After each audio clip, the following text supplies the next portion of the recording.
Well, good afternoon, everyone, and welcome to the Saturday afternoon meeting of the 20th Annual Big Deep South Convention. My name is Heidel, and I'm an alcoholic.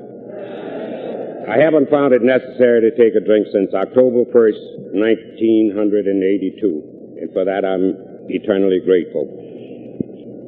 Would you please join me in opening this meeting with a moment of silence followed by the Serenity Prayer.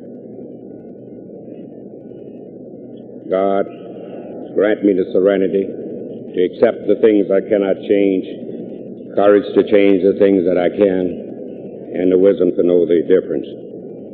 Alcoholics Anonymous is a fellowship of men and women who share their experience, strength, and hope with each other, that they may solve their common problems and help others to recover from alcoholism. The only requirement for membership is a desire to stop drinking. There are no dues or fees for AA membership.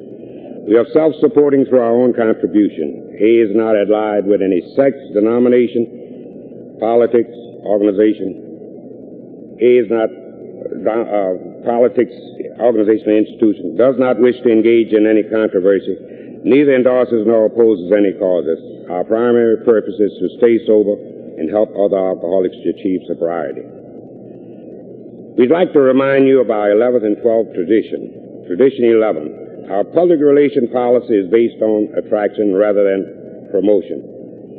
We need always maintain personal anonymity at the level of press, radio, and film. Tradition 12. Anonymity is the spiritual foundation of all our tradition, ever reminding us to pledge principle before personalities. Therefore, if there is anyone here from the media, we request that you do not use the last name or pictures of anyone present. Before I introduce the speaker, I'd like to remind you that the speaker's remarks are his own interpretation and opinions and not necessarily those of the alcoholic or Alcoholic Anonymous. I met Paul the other day for the first time, and last night, matter of fact, I told him when I met him, and he told me how many years of sobriety he had. And I told him about the tradition that we had here of lighting the candle, and I told him, I said, I'm quite sure you will be the one to light the candle. And as it turned out last night, Paul did light the candle.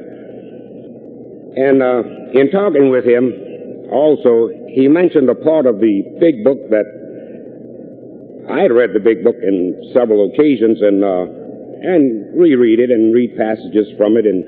But there was one part in the big book that the page wasn't even numbered. Matter of fact, it's sandwiched between pages 164 and 171. They just, for some reason, didn't number these pages.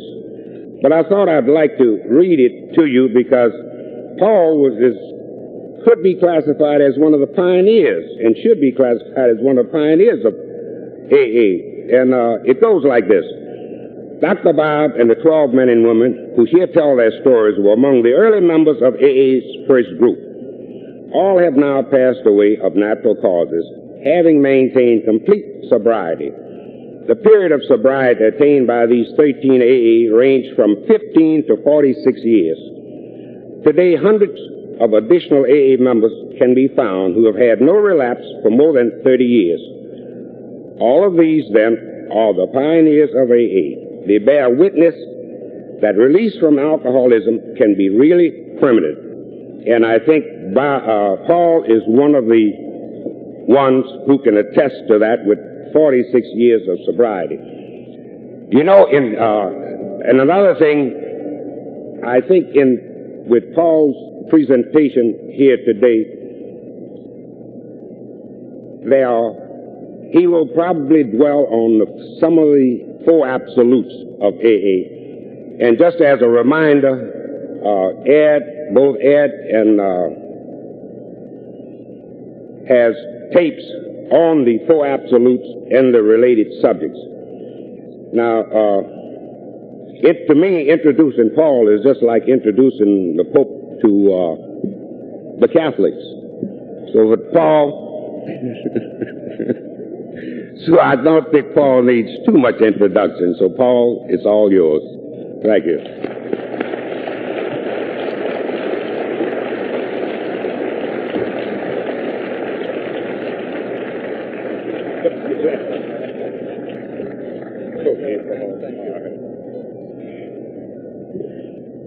Good afternoon.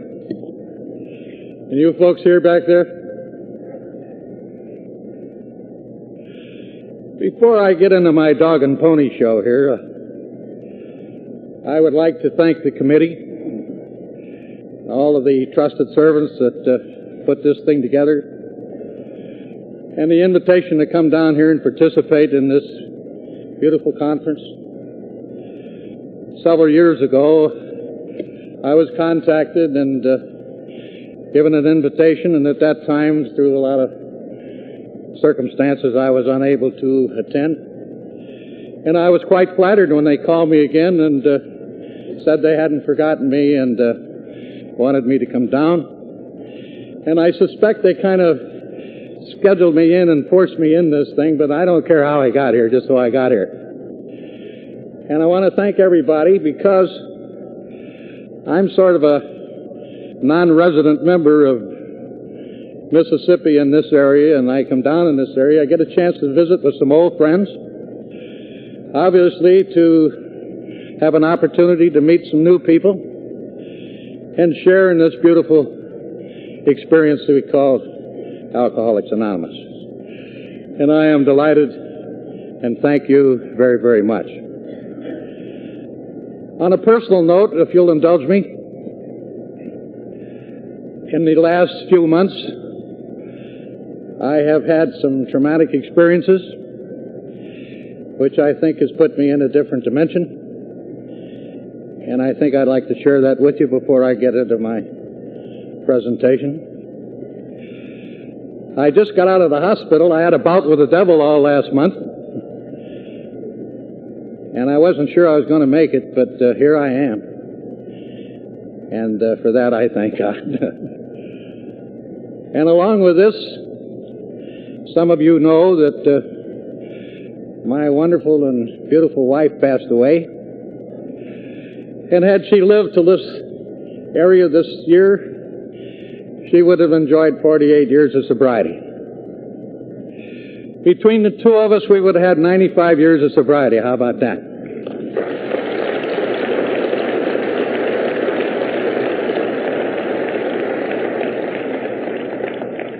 And along with this, since I'm now alone, I decided to get out of the corporate wars and commercial wars.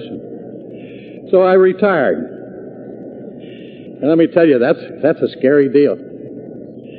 I remember when the phone used to ring and I would say, screen it and tell me who it is and I'll call later. When the phone rings now, I got it by the second ring. I'm afraid they might hang up. So it's a new world. It's a new dimension. And I think, in the main, and in all honesty, I think that I am here at this moment perhaps happier and better off than I've ever been in my life. And for that, I am indeed grateful. And so again, thank you very much.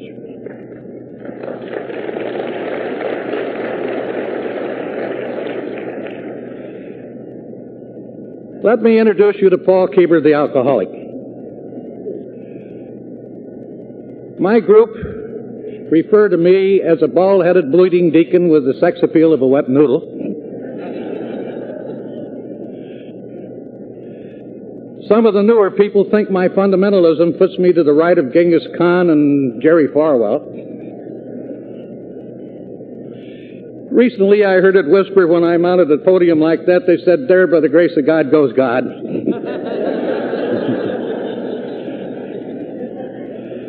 Now, these expressions were by my admirers, so you can imagine what my powder room rating is with the great unwashed.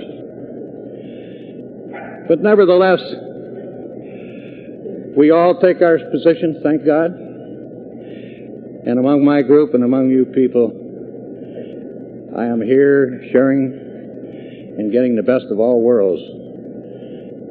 And I want to tell you how proud I am and happy I am to be here and to participate in this conference. Now, the program says that I am to share some experiences as a pioneer. And I hasten to tell you that I was not there at the beginning of AA, or the birth so-called, but I was sure in hell there at the christening. And I say that because I think I'm probably one of the most fortunate people in AA, the few of us that are still left of my original group of 59. Because at the time I came in, it was in place and working. It was no longer an experiment. It was no longer an idea. For the first time in history, spiritual concepts had used to address this awful malady, disease of alcoholism. And here were these beautiful people that were taking these new ideas, these new concepts, and putting them into their lives and into their families, and it was working. And I was privileged to know both the founders, of course, coming into Akron. Bob Smith was my mentor, and the early people of those days were, I think, the epitome of the spiritual essence of this group. And I was privileged to get not only their close association, but also to participate in the family. In those days, it was a family disease. Everybody went to the meetings, dogs, cats, kids, everybody. We didn't have any of this detached nonsense, whatever the hell that is. Everybody went. And so, if you will indulge me, let me see if I can't set the stage of the scenario, which I hope will help me and perhaps you understand some of the things I'm going to try to offer by way of explanation and from my own experience. I think you'll join me in saying that I think the proliferation of books that have been written by Pete sees it, Joe sees it, whether it's commercial overtones or not, but I think we've been inundated with all this nonsense. And so I'd like to talk to you about the things that I know of as the truth, the things that I experienced to be there firsthand. And I will, if you will, let me set the stage that if you were in Akron or Cleveland this evening and this afternoon to a meeting, in back of me would be a big sign, placard, would say, "But for the grace of God." And in the front would be 4 placards, the absolutes: honesty, unselfishness, purity, and love. These were the spiritual concepts by which we found sobriety, a guideline to a power greater than ourselves, the pathway to a higher understanding. And the 6 steps, which are now our 12, was a philosophy for change, the system for removing the obstacles between God and your fellow man, so that you could participate and get rid of this awful, awful disease, the compulsion and obsession to drink. And so with that in mind, let me... They're after me already, huh? With that in mind, let me try to lay this out. Some of you have heard me say this before, and I believe that the Bible people tell me the first drunk a record was Noah. He got drunk, and God called him to task for getting drunk. And Noah said, "I don't know the strength of the grapes." So he put in the first denial system we've been using ever since. And so down through the history and through the series of hundreds of years, the alcoholic was washed out, thing of derision, no position. There was no way you could deal with him, and that was it. And even in my era, you died in drunk tanks, or you certainly found a way to either get well or die. It was a pretty damn bleak picture. Real sad. And I think as time went on, and the things that I want to talk to you about are not necessarily the people, places, and things in the chronological order of which you're very familiar with. But in these past months, I began to think about these things, and I think when I go back, there seems to be a significance to the spiritual events that happened. This is a development that I want to talk with you about. Not only including AA development, yours and mine. The benchmarks, the recovery system, as it was practiced then and perhaps now. And so, in thinking about these things, it seems to me that the first glimmer, the first attempt at doing something about this malady was brought into being sometime in the early part of this century. there was a group called the Washingtonians. Now, this group, in something like a few months, got together over 100,000 alcoholics working with each other and found sobriety. And they became so exuberant and enthusiastic and zealous about this new system that they went up to Boston and had a convention. Got to watch these conventions. They marched around the Commons and invited people to join their fellowship, their society.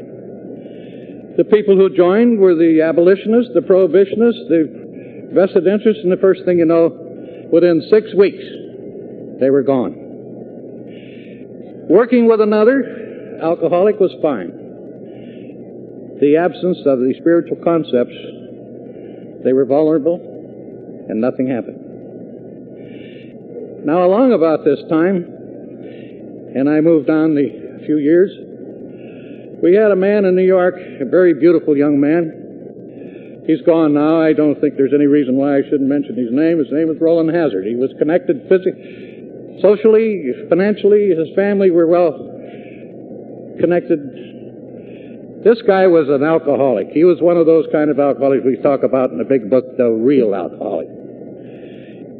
He had tried everything, every human agency, everything that could possibly could, to find a way to stay sober, and he just flat could not make it. Someone suggested that he go to Europe to see the great Dr. Young. Here was this brilliant scientist that for many, many years had been treating mental aberrations with a great deal of success and world-renowned reputation. So Roland went over there and went into treatment, I suppose, something like we have today. And he got into analysis, and he got physically set up and mentally, and it was just doing beautifully, and he stayed there for a year. And he left Switzerland to go back to New York to come back into his social stream. And within a couple of weeks, he tested his new cure, crashed in flames. And I think Roland brought to us the first universal truth of this disease, that it is a physical addiction. It's progressive. We never have it repaired.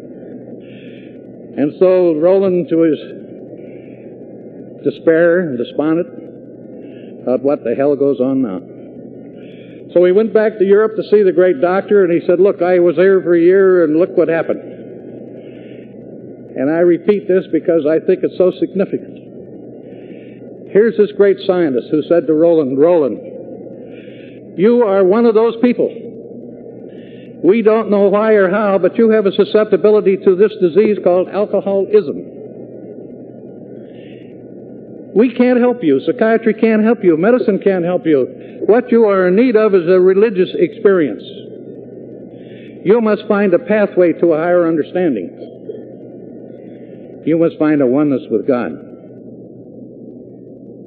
And I suppose that Roland took this information with a great deal of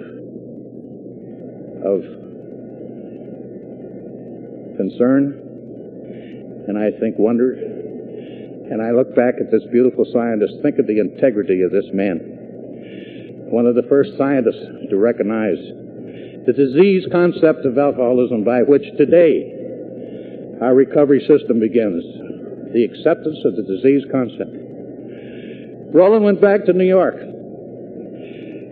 Without getting into a whole lot of detail, there was a beautiful fellowship called the Oxford Fellowship. They had a chapter in New York.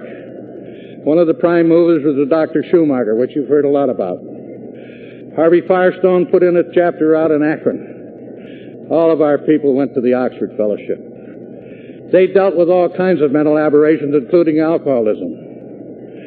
And the system was 6 steps, which are now our 12. But the spiritual concepts were this honesty, unselfishness, purity, and love, by which they're synonymous with the God of love.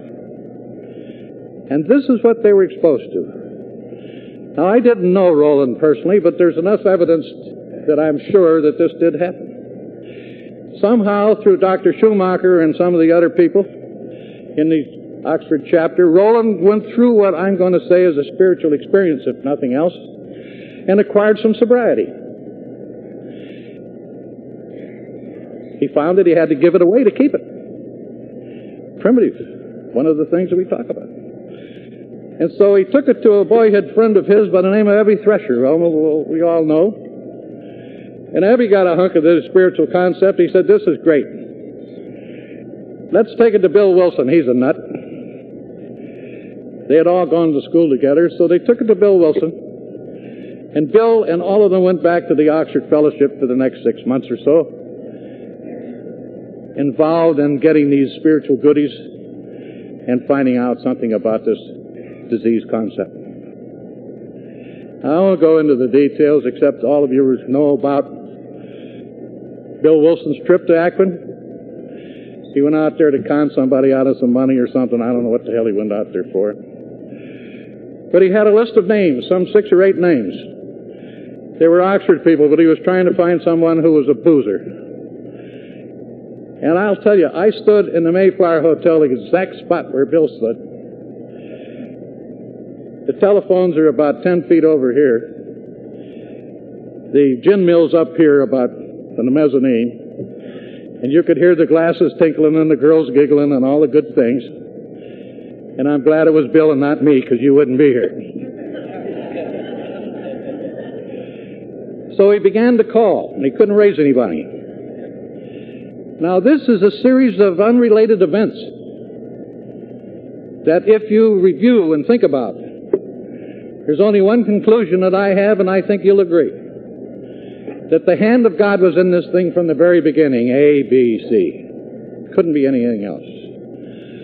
So in his frantic calling, trying to find someone, he found a minister who referred him to Henrietta Seiberling, who was one of the prime movers in the Oxford group there. And she and Ann Smith were very close. They are the grand dames, I'm sure, of AA. And so he talked with her, and she said, I've got a doctor, Dr. Bob Smith, and he's a pistol. You tell him to get over to see the Smith's residence.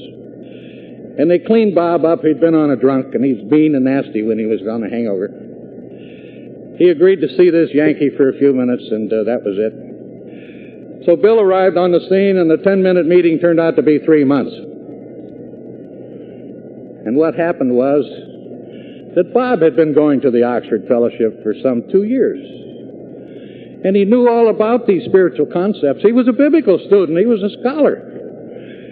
He was not only a medical internist and a scientist, but he was a real biblical student. But the ingredient that was missing was one alcoholic sharing with another. And so this meeting between Bob and Bill came off, and that mystical force, this sharing process, came into being. So they both went back to the Oxford Fellowship, and the people met down there at Henry T. Williams' house. There were about 60 of them. Now, these people were not alcoholics, all of them. There were some that were. But they agreed that the way to treat this thing was through public admission, inventory and catharsis, adjustment of personal relationships, prayer and meditation, working with others. Our 12 steps, but practicing those absolutes. And so they all went down and got this thing together. And so ultimately, through a whole series again of unrelated events, Alcoholics Anonymous was born in a very casual way without anybody really thinking that this name was the name to use. It was decided to be anonymous because of the stigma at that time. And there was a hell of a lot of stigma, particularly for the women. So you can imagine my wife coming in as a youngster she was, the second or first and 2 girls, and I said, you can come in and sit down, don't say anything, we'll let you know when you can talk. And that was her initiation into the fellowship. But nevertheless, that's the way it was born. Now, every once in a while, when I look back at this fledgling group, this tremulous, this very, very narrow, the possibilities of this thing succeeding are just unbelievable. But this beautiful power of love took over. And so Bill and Bob put into action an act of love that's been going on ever since. And I think it's significant to say that here is this act of love that's been going on ever since. And believe me, even the people in AA can't destroy it. Even with our counterproduction of things and volatile natures and so on, it still prevailed, and it's still going on. But I can tell you firsthand that AA did not grow through unity. It grew through dispute, hostility, anger, and a great deal of resentment. The elders owned the group. If you didn't do it the way they wanted, you took your coffee pot and resentment, went down the street and opened up another group. We didn't have any traditions. The only thing which we be sure is that we didn't want Bill Wilson coming out from New York getting in the act. And there were two kinds of AA, and I still think there is today. Bill Wilson, and I believe this to be true, felt that he was the messenger to take this message to any place that he possibly could, and through promotion he did this. And I think that at the time it was indicated that he should do this, and he did a beautiful job of it. But his effort was in this direction, that AA was for people who needed it. In Akron we said no, it was for people who wanted it. Whether you needed it or not was not consequential. So we were busy interested in saving lives and not concerned about promoting. And so this thing went on. We also used the basic elements they're using today, the 4 absolutes, the 6 steps, which are now 12, together with, of course, those beautiful traditions, without which we have nothing. And so we had nothing but open, what you call open meetings. We had no closed meetings. What the hell could you do in a closed meeting? There was no such thing as discussion. The first guy that walked into the meeting that had a problem, they said, leave. We don't need problems. You want to talk about solutions? We'll talk about it. If you have a problem, take it to your sponsor. Don't take it to us. You're not unique. No way. So there were no discussion meetings. We had a big book study meeting in which we read the word by word by word, and it was discussed word and it was structured. But the meetings were what we call today speaker meetings. We did not have speakers, we had leaders. And the leader was chosen, and he would stand up as I am standing here, use his full name and dry date or you didn't talk. And he would talk about his recovery and his interpretation of the program and so on. And when he was through, you could have heard a pin drop 20 miles. There was no acknowledgement of any kind. Everybody went into deep meditation. If there were 20 people there or 200 or whatever it was, everybody went into meditation. You got up and made a comment when the Spirit moved you. And I've seen people get up and make comments that hadn't intended to get up. And it was a phenomenon of a type and kind in which we felt that through this mass meditation that God spoke to us through the people who felt that the Spirit moved them, and they got up. It was a wonderful, wonderful experience. Sometimes we sat there for 5, 10, 15 minutes, and then all of a sudden a whole bunch of people would get up. I never quite knew how we knew the meeting was over. But ultimately, it was sort of I don't know, we got up and said the Lord's Prayer and went out and had some fun. And I think when I look back at those beautiful, beautiful periods of meditation, and to hear some of these people get up, and when they made their comment and sat down and suddenly realized they had been up, to see the consternation on their faces, and they look around to see what was going on, it was a beautiful thing. It was a beautiful thing. And so that was the type of meetings we had, I suppose you would call them. And the theory was that you were taught to listen. If you could go to these meetings and sit and make a comment or something, but you were taught to listen. And the only time you ever deviated from that was in the big book study, which you read word for word. No discussion meetings. It was not the least bit interesting to them. And when I look back at some of the meetings I attend now, And I go in, and the secretary says, well, I don't have anything to talk about. Anybody got a problem?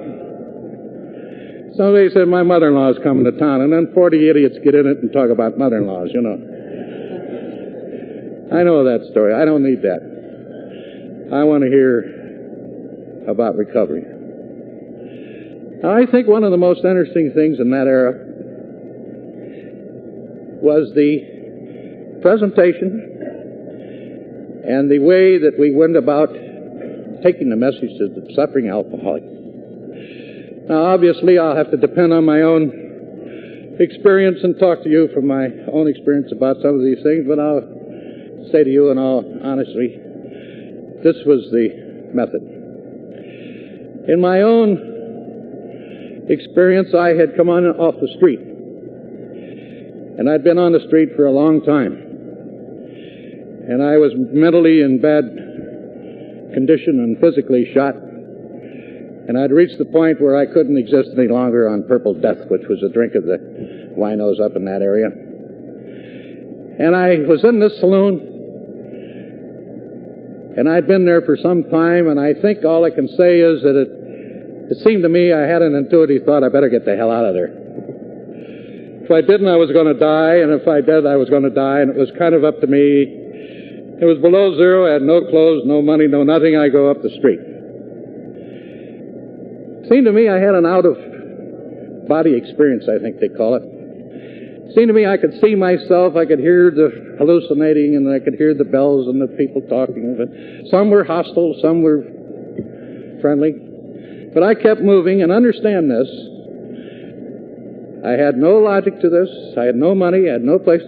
There was no agency that I knew of that would help me. And yet here I am moving up the street.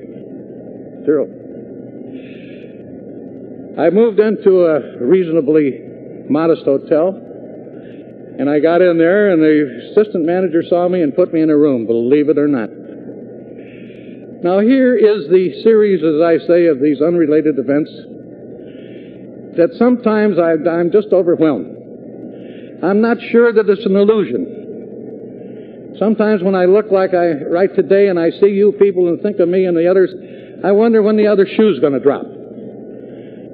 But it's not going to drop. It's real. You are real. The program is real, and this was real. This youngster, this man, was an in-law of one of the boys who was from Akron on his way back to Akron, that stopped in this little town. And he said, I got a rummy over in the place. You better go over to see him.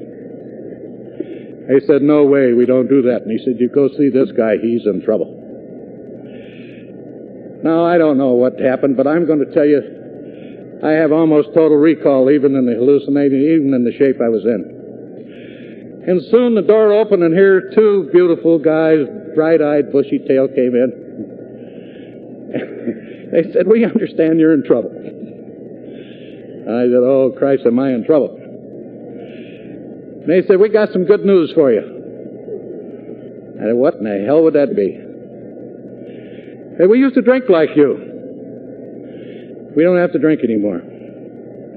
We want to tell you about some of our experiences.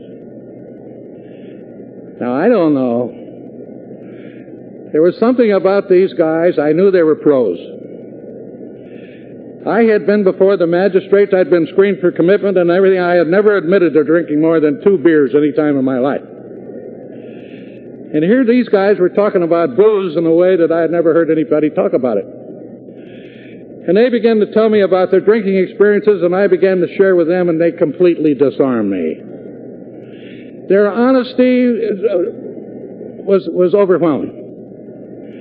And as we talked and talked and talked, and I became closer and closer, and I listened to these people, and I thought, my God, this is beautiful. And every once in a while, in would come something AA or Akron, Alcoholics Anonymous.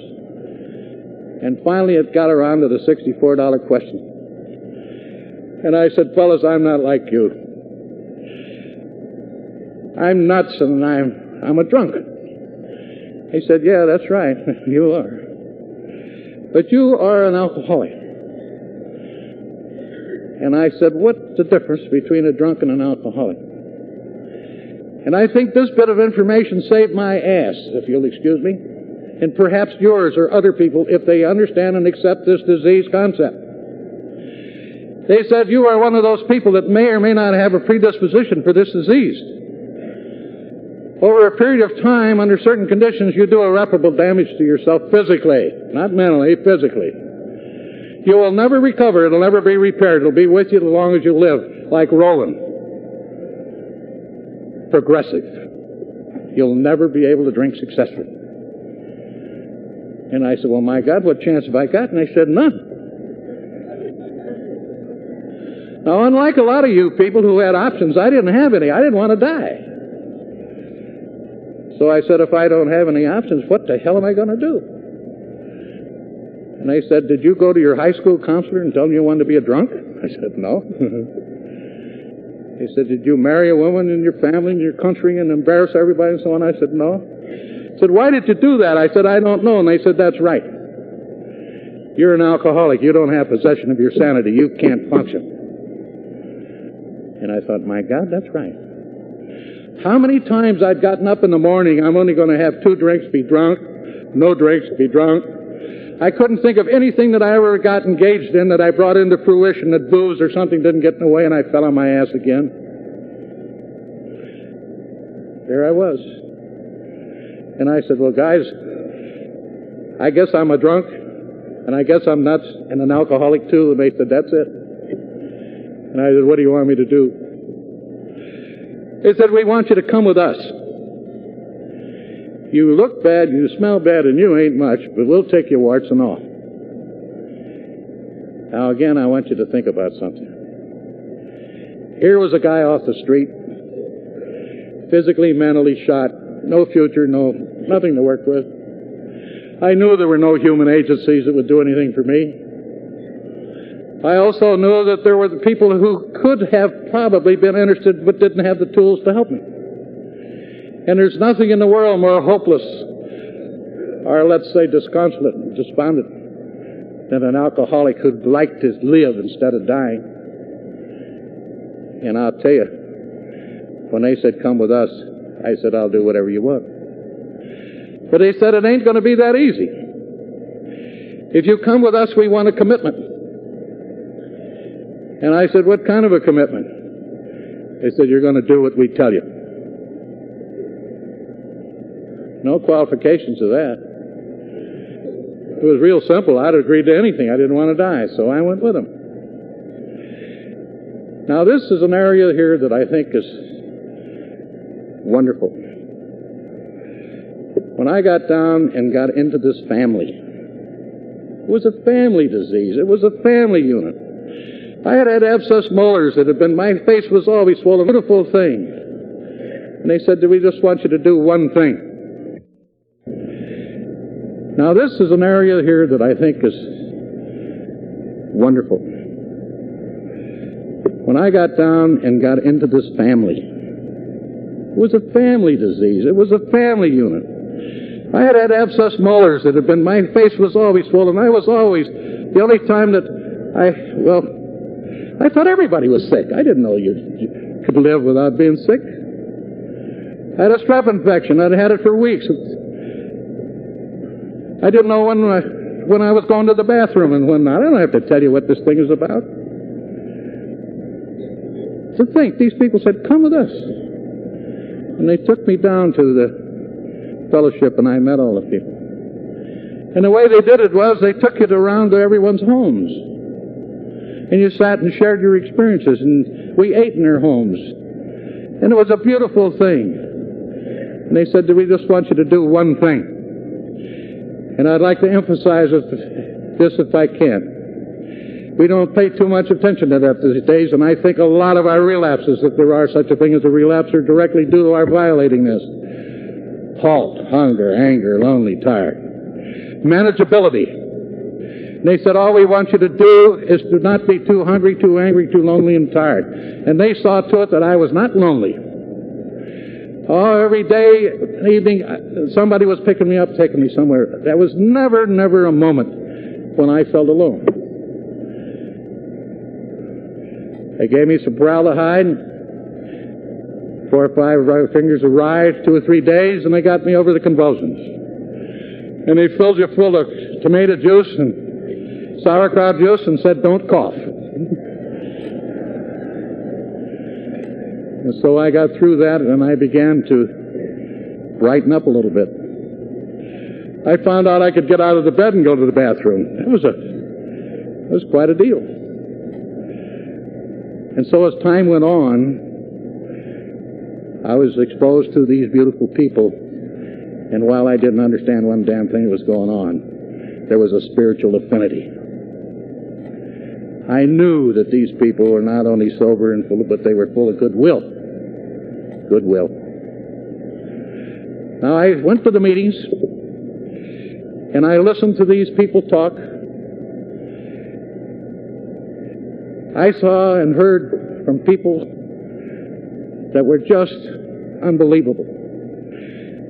I hate to use such a term, but they were spiritual giants from my viewpoint at that time. And I listened to these beautiful people, and the more I listened to them, the more discouraged I got. And I finally went to Paul Stanley, who was the fourth man who had become my sponsor. I said, Paul, I can't make this thing. You and Bob and Dodson and Ernie and all you're all so erudite.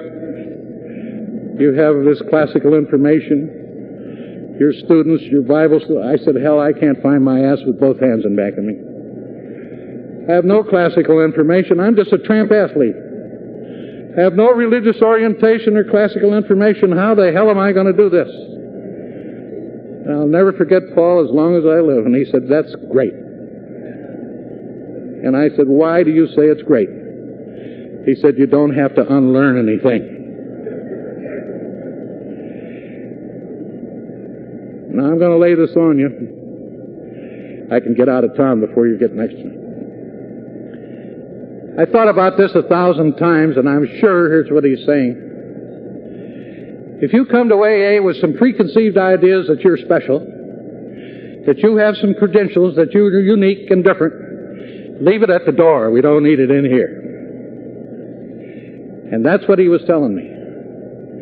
And thank God I did not have any credentials. I didn't have any preconceived ideas. Mine had been left at the bar and on the street. And so they took me into their homes, and they took me into their hearts, and they took me into their minds. And Paul said to me, I am going to take you on a spiritual journey. I'm going to take you on a series of spiritual experiences. I will be your sponsor. I want a commitment that you will do these steps to the best of your ability in my time, not God's time or somebody else's, my time, the sponsor's time. And so he put me into this beautiful recovery system. We didn't pay much attention to the first 2 steps. I never heard the first 2 steps discussed at all. If you didn't take the first 2 steps when you had a 12-step call, you weren't in the fellowship. Problem with the insanity or the unmanageability, if you were manageable, you were still drinking. And so into this fellowship we came. Now, with your indulgence, I want to get in a little detail about this because I think it was so important. And I said, Paul, do you think I can make this thing? He said, without question. He said, just do what I tell you, and I will share my experiences, and that's all. He said, don't read any books, don't go to people, don't talk to anybody.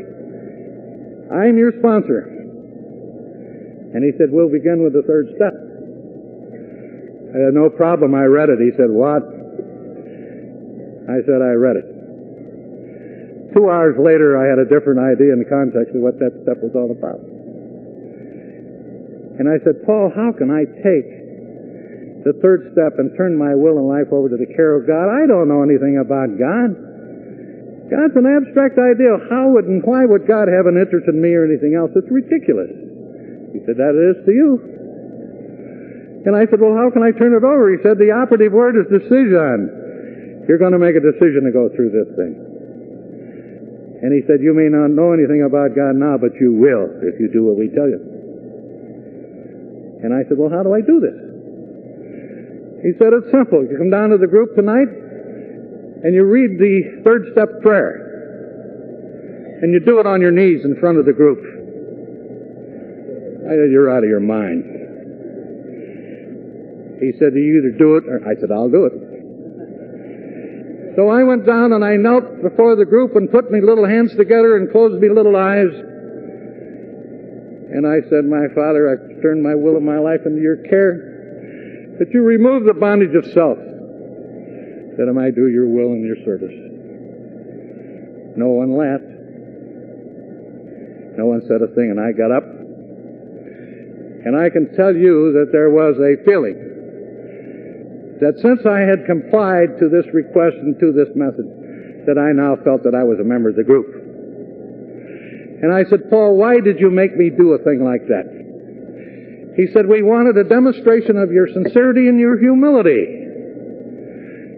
You go to God, you surrender, you do it on your knees. It's the first act. It begins with a physical act, not mental.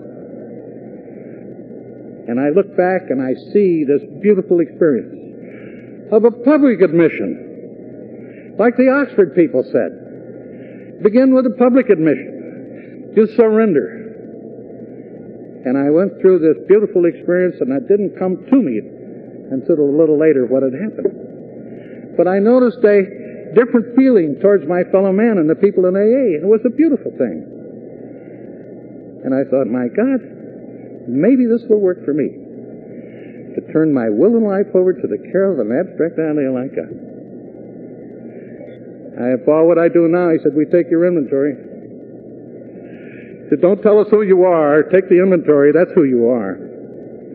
You are the sum total of your experiences, nothing more or less. And I said, how do I do this? And we didn't do it like you do it in that big book with that psychological crap. He said, you make a list of your antecedents, your immediate family, your social life, your business life, your citizenship, the whole human ecology. There's two things, shortcomings and defects. You put down the things that you're ashamed of, that you did, it's on your conscience.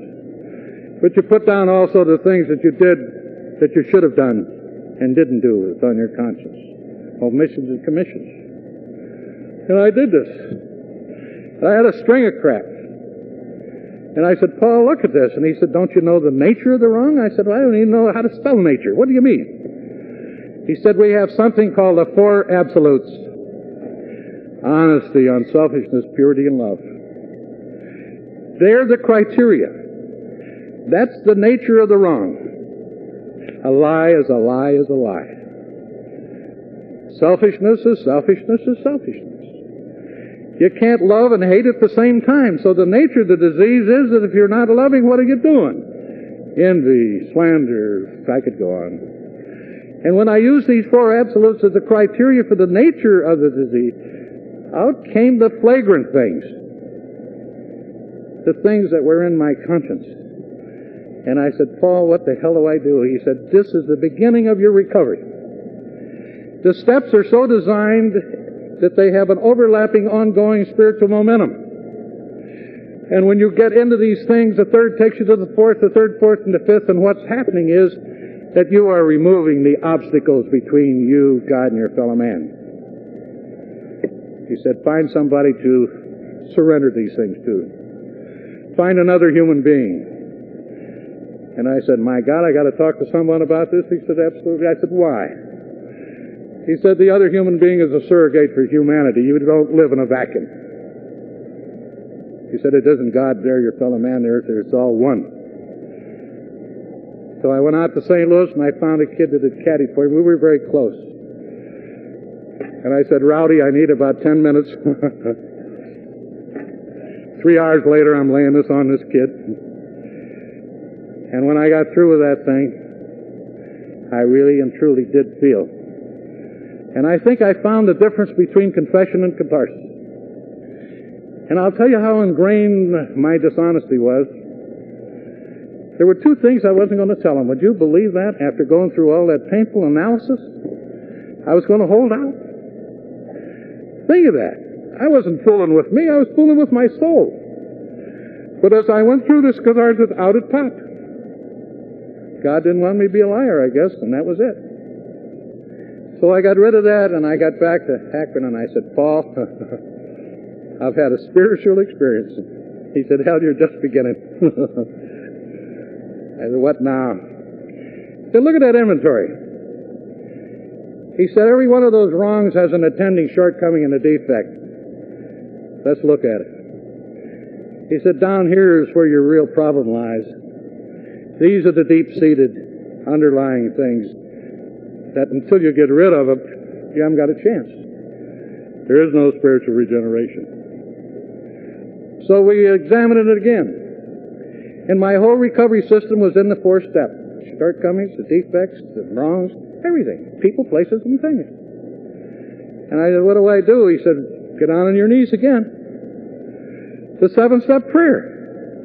And he said, this time you surrender it to God. Surrender the good and the bad, the whole thing. Give it to Him. And I said, you mean that if I do that, God will remove those shortcomings and defects? He said, yes, but when?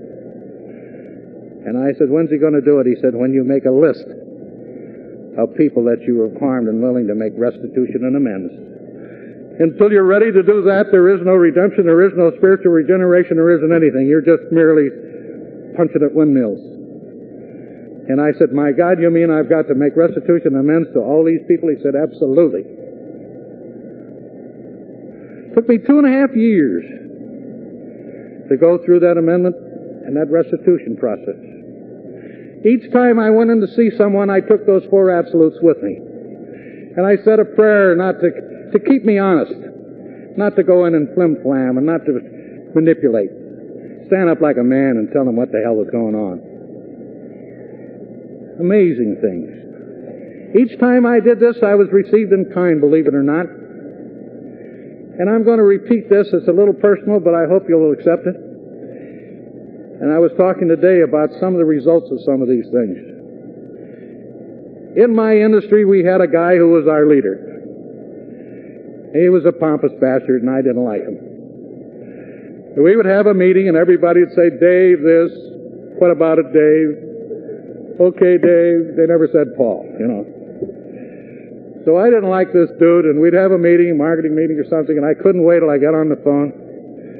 I broke the market. I lied about this guy. I slandered him. I did everything I possibly could to denigrate him. Here he shows up in my amendment program. So they said, go to Cincinnati and make it. I said, I wouldn't go down there and see that bastard for $1 million. He said, do you want to get drunk? I said, no. They said, go down. So I did. I walked into, he ran a big company, and I walked into his office, and he didn't let me sit down. Took me in the director's room. He's sitting at one end, I'm at the other. And he said, what can I do for you? I said, Dave, I said, I hate your guts. I don't like you, and I never liked you.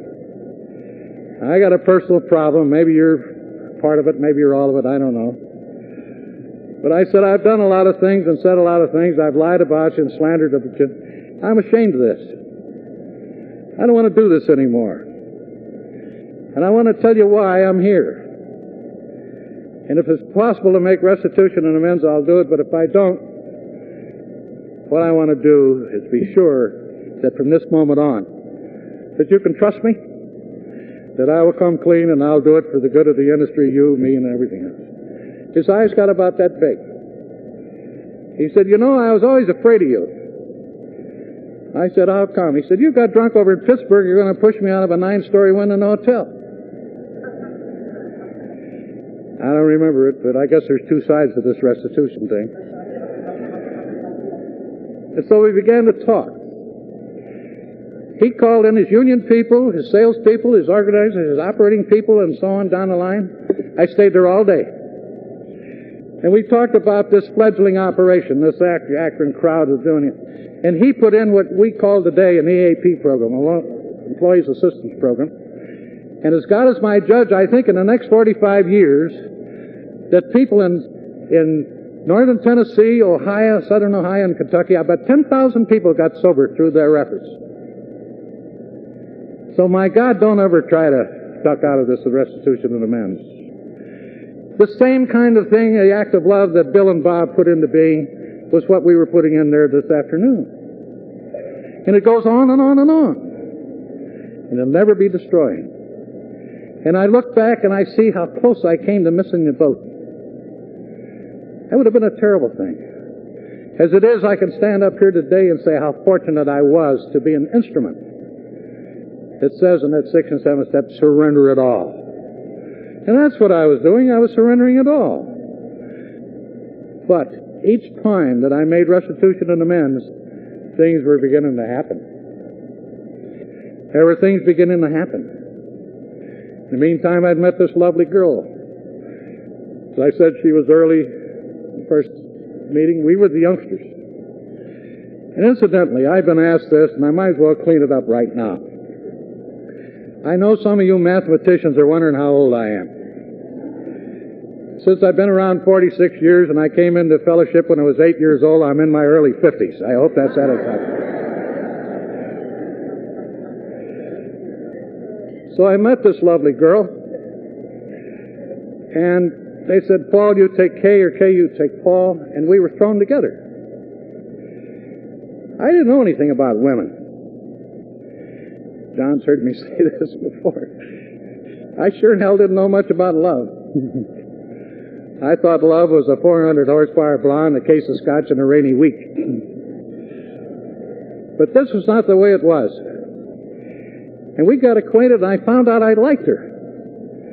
I had never had a platonic relationship with a woman. I didn't understand it. But I found also that when I was around her, I was happier. And she did something else. She knew something about these spiritual concepts. And she reinforced and showed me the things that could be accomplished if we addressed this.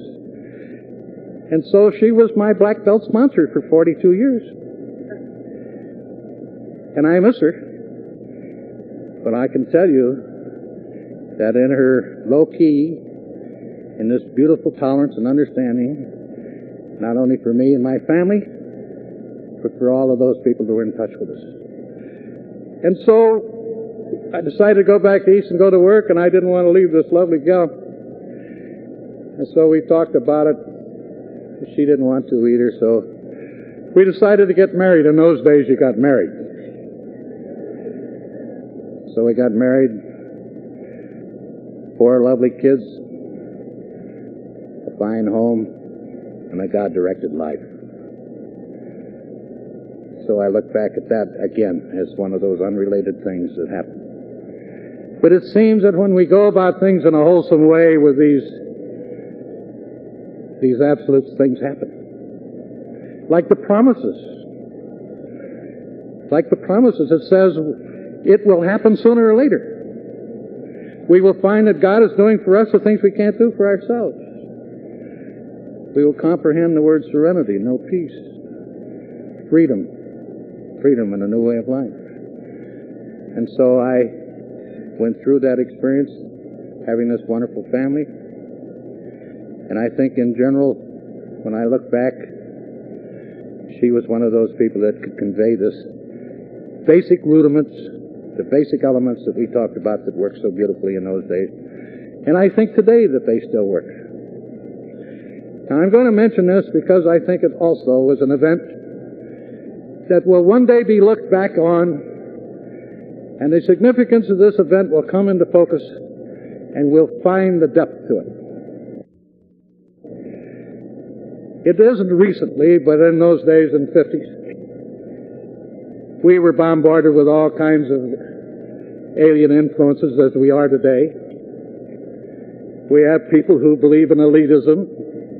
You can't get sober unless you go to a young people or a gay group or this, all that crap. And so we have those things we have to deal with. We had it in those days too. But along came the traditions. Everybody looked at the traditions and said, to hell with the traditions. We're going to run our group the way we want. We ain't going to have New York tell us anything.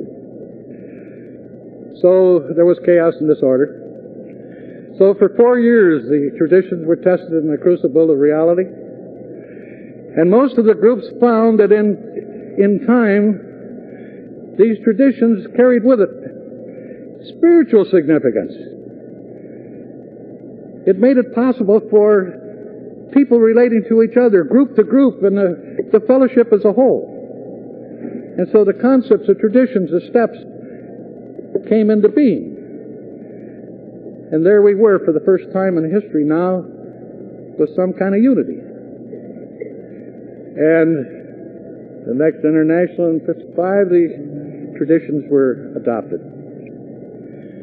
So we now had a tested and true system, not only for recovery of the individual, but the group as a whole. And you take a look at that, and look at what happened to the Washingtonians, and you can easily see where these spiritual concepts in the hand of God was backing this thing again. And so I look back, and I thank God for those traditions. And we were led to the altar kicking and screaming, saying we won't do it, but we did it. And how a beautiful thing it was. Now, along about that time, there was some divisiveness among the fellowship. And I think the person who saw this coming more than anyone was Bob Smith.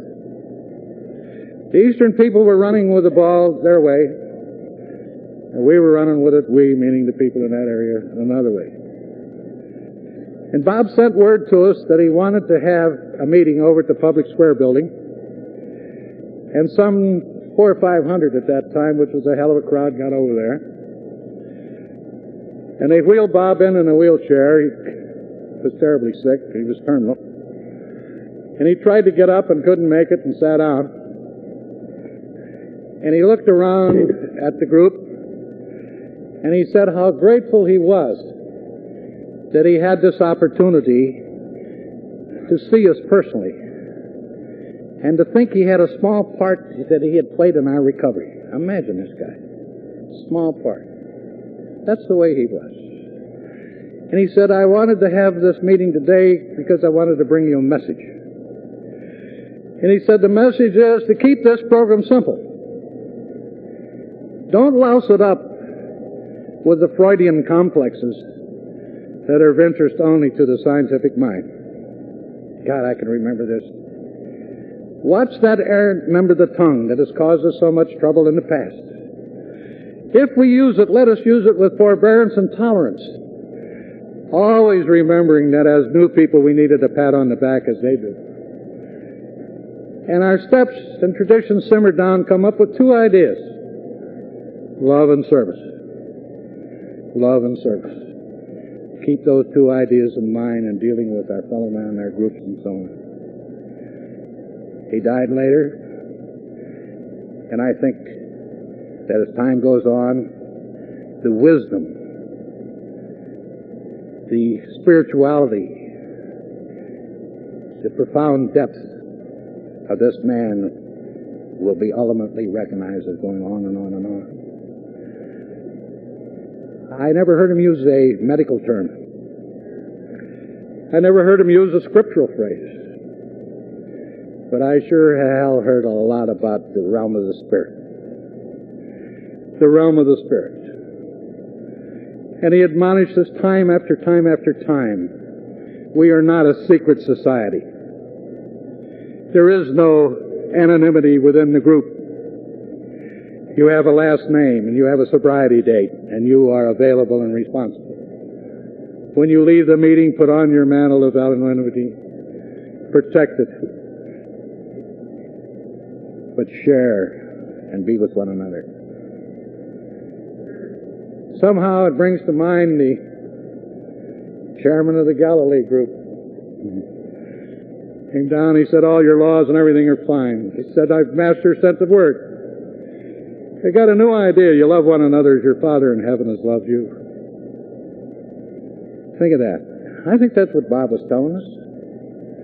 And I don't know of any other time. And this is probably going to go over like a lead balloon. I hope not. But right now, we don't need divisiveness. We don't need elitism. We've got a lot of the older people that are floating away. Their wisdom and experience is needed. We've got the young people with the enthusiasm. We all need each other. This idea of being detached is crap. All of us are important to each other. If you go to a group that's a leader, then go to a home group. But don't deny your experience and your exuberance and your experience with those who can share it. God speaks to you through other people, too. I don't know of anything to be more boring than go to a sales convention of nothing but salespeople listening to salespeople, unless it's going to a preaching speech. And so I say today, if we can return to these basic elements, we got a chance to save a lot of lives. And that's what I think it's all about. Saving lives, bringing about the recovery system as it worked in those days, as it can work this day. I'm going to close this, if you will. And I've heard the young ladies today, everybody talks about the serenity prayer. And another thing I think we've overlooked. The two stanzas of the serenity prayer don't tell us anything. It just says the wisdom to know what. It takes it out of context. The serenity prayer in its 5 stanzas is the epitome and the essence, the inner essence of our group in recovery. And with your permission, God grant us the serenity to accept the things we cannot change, courage to change the things we can, and the wisdom to know the difference. Accepting hardship as a pathway to peace. Living one moment at a time. Enjoying one day at a time. Trusting He will take this world as it is, not as I would have it. And if I surrender to His will, He will make all things right, that I may be reasonably happy in this life and supremely happy with Him forever in the next. Thank you.